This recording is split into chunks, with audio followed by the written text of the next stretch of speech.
চলে এসেছি তৃপ্ত আহারে একটা দারুণ রেসিপি নিয়ে। এই রেসিপিটা যে একবার খাবে সে বারবার এটা বানাতে চাইবে। তাই রিকোয়েস্ট রইল, অবশ্যই পুরো ভিডিওটা দেখুন। প্লিজ প্লিজ প্লিজ আমাদের এই ইউটিউব চ্যানেলটাকে বড় করে তোলার জন্য আমার চ্যানেলটা সাবস্ক্রাইব করে দেবেন। আর দেরি না করে চলুন রেসিপিটা শুরু করি। নিয়ে নিয়েছি দুটো আলু সেদ্ধ, দুটো ডিম। আলু সেদ্ধর খোসাগুলোকে প্রথমে ছাড়িয়ে নেব।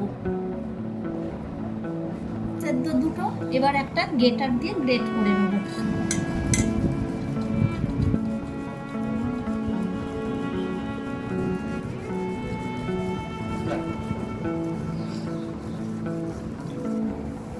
দিয়ে দিচ্ছি খুব মিহি করে কুচিয়ে নেওয়া গাজর। দিয়ে দিচ্ছি ধনেপাতা কুচি। নিয়ে নিয়েছি লঙ্কা কুচি, নারকেল কুচি, পেঁয়াজ কুচি,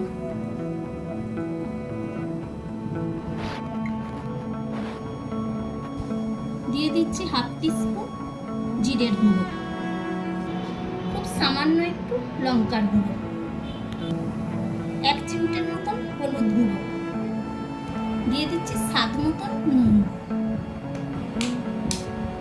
এবার ডিম দুটোকে ভেঙে দিয়ে দেবো।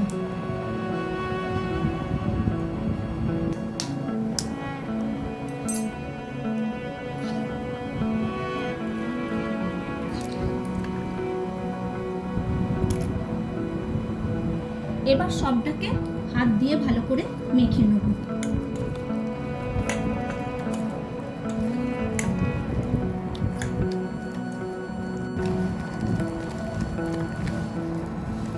দেখুন ব্যাটারটা একটু ফেটিয়ে নিচ্ছি। খুব ভালোভাবে মেশানো হয়ে গেছে। এর ঘনত্বটাও ঠিক এইরকম হবে। গ্যাসটা অন করে দিয়ে একটা ফ্রাইং প্যান বসিয়ে দিয়েছি। দিয়ে দিলাম কিছুটা সরষের তেল। তেলটা খুব ভালো গরম হয়ে গেছে। এর গোটা গায়ে লাগিয়ে নিলাম। এবার এই ব্যাটারটা দিয়ে দেবো।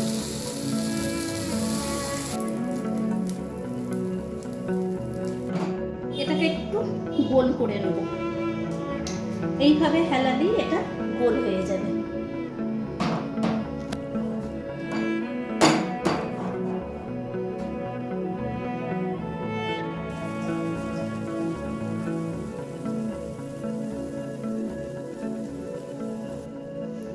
দেখুন গাটা কাঁচা আছে, এখন উল্টানো যাবে না। উপর দিকটা টেনে গেলে তবে আমি এটাকে উল্টাবো। দেখুন গাটা খুব ভালোভাবে টেনে গেছে। এবার এটাকে অন্য একটা পাত্রের মধ্যে আমি ঢেলে নিচ্ছি। এবার এটা প্যানের মধ্যে দিয়ে দেবো। আবারও এটাকে গ্যাসের মধ্যে বসিয়ে দিলাম। দিয়ে অল্প একটু তেল ধার দিয়ে দিয়ে দেবো। এটা যেহেতু বড় জিনিস তাই এটাকে থালায় প্রথম পিঠটা হয়ে গেলে ঢেলে নিয়ে আবারও এইভাবেই বসিয়ে দিতে হবে। বন্ধুরা এটা কিন্তু তৈরি এবার হয়ে গেছে। প্রথম পিঠটা যখন ভাজি গ্যাসের ফ্লেমটা লো রেখেই আমি 7-8 মিনিটের মতন সময় নিয়ে ভেজে নিয়েছিলাম। কিন্তু দ্বিতীয় পিঠটা বেশি সময় লাগে না ভাজতে। দেখুন কত সুন্দর হয়েছে না। এটাকে কাটার আগে ঠান্ডা করে নিতে হবে, তাই আমি এটাকে ঠান্ডা করতে দিয়ে দিয়েছিলাম। এখন মোটামুটি এটা ঠান্ডা হয়ে গেছে। প্রথমে এইটাকে এইভাবে লম্বে কেটে নেব।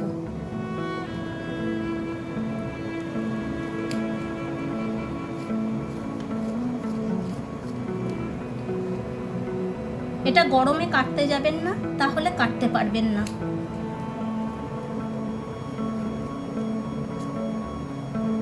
এটাকে এইরকম ঠান্ডা করে নিয়ে কাটতে হবে।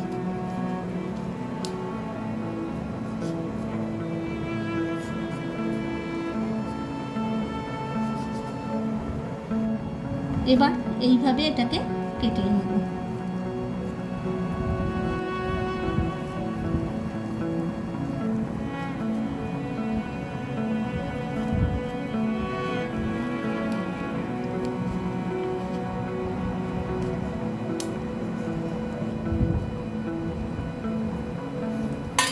এবার অন্য একটা পাত্রে এগুলোকে রেখে দেবো।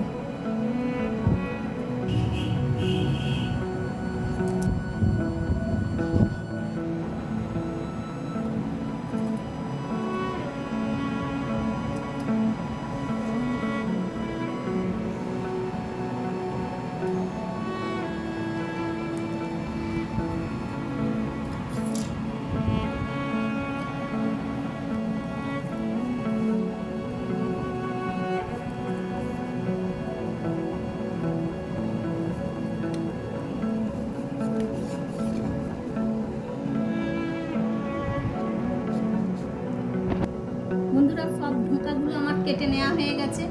আজ আমি ডিমের ধোঁকার তরকারি করব। ফ্রাইং প্যানটা আবারও ধুয়ে বসতে দিয়েছি। এবার আমি মশলাটা তৈরি করে নেব। দিয়ে দিলাম কিছুটা সর্ষের তেল। ফোড়নের জন্য নিয়ে নিয়েছি অল্প একটু তেজপাতা, একটা তেজপাতাকে একটু ভেঙে নিয়েছি, অল্প একটু চিনি, 6-7টার মতন গোলমরিচ, 2টো ছোটো এলাচ। তেলটা গরম হয়ে গেছে, আমি তেলের মধ্যে দিয়ে দিলাম।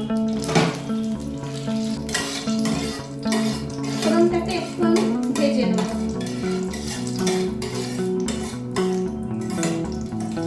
ফোড়নটা মিনিট খানেকের মতন ভেজে নিয়েছি, সুন্দর গন্ধ বেরিয়েছে। এবার এর মধ্যে পেঁয়াজ কুচনো দিয়ে দিলাম। এখানে 2টো মাঝারি সাইজের পেঁয়াজ দিয়ে দিয়েছি। পেঁয়াজটাকে খুব মিহি মিহি করে কুচিয়ে নিয়েছি।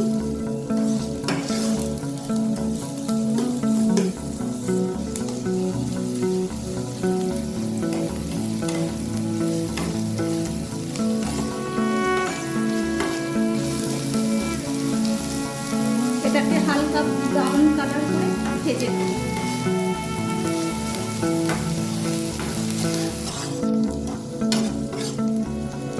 দেখুন পেঁয়াজটা ঠিক হালকা ব্রাউন কালার হয়ে গেছে। এবার এর মধ্যে আরো কিছু উপকরণ আমি দিয়ে দেবো। দিয়ে দিলাম 1 চামচ আদা রসুনের পেস্ট। একটা বড় সাইজের টমেটোকে আমি পেস্ট করে নিয়েছিলাম, সেটাও দিয়ে দিলাম। 1 চামচ শুকনো লঙ্কার পেস্ট,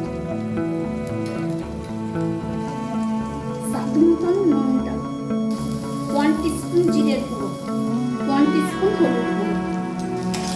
এবার সবটাকে একসাথে আমি মিশিয়ে দিচ্ছি।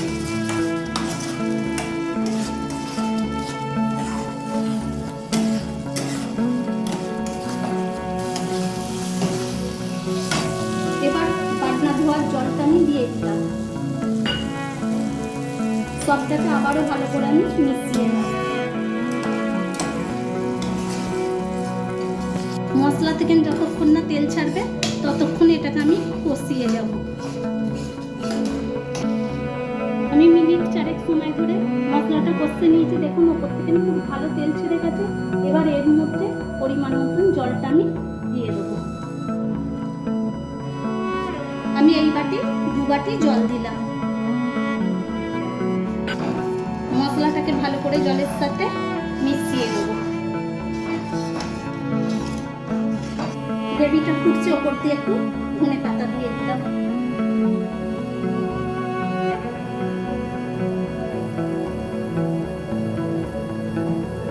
ধনে পাতাটা দেওয়ার পরও আমি মিনিট খানেক ফুটিয়ে নিয়েছি। এবার আমি ডিমের ধোঁকাগুলো দিয়ে দিচ্ছি।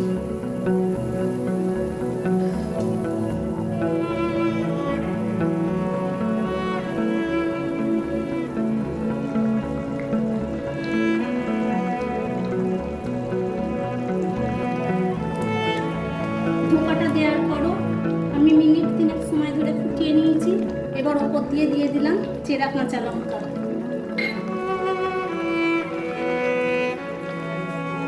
অল্প একটু গরম মশলা দিয়ে দিলাম, একটু ঘি দিয়ে দিলাম।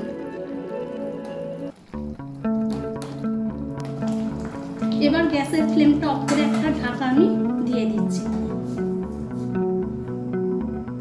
5 মিনিট ঢাকা দেওয়ার পর আমি নিয়ে চলে এসেছি। দেখুন তৈরি হয়ে গেছে ডিম দিয়ে ধোঁকার তরকারি বা ধোঁকার কারি। একবার এইভাবে বানালে বুঝতেই পারবেন না যে এটা ডালের ধোঁকা না ডিমের ধোঁকা। 2টো ডিম দিয়ে তৈরি এই ধোঁকার তরকারি সারা পরিবারের লোকের কিন্তু খাওয়া হয়ে যাবে। ঘরে যদি কিছু জিনিস না থাকে তখন কিন্তু ডিম আর আলু থাকলেই এই রকম বানিয়ে পরিবেশন করতেই পারেন। তাতে সবার পেটও ভরবে, খেয়েও তৃপ্তি পাবে। বন্ধুরা, রেসিপিটা ভালো লাগলে বেশি করে শেয়ার ও লাইক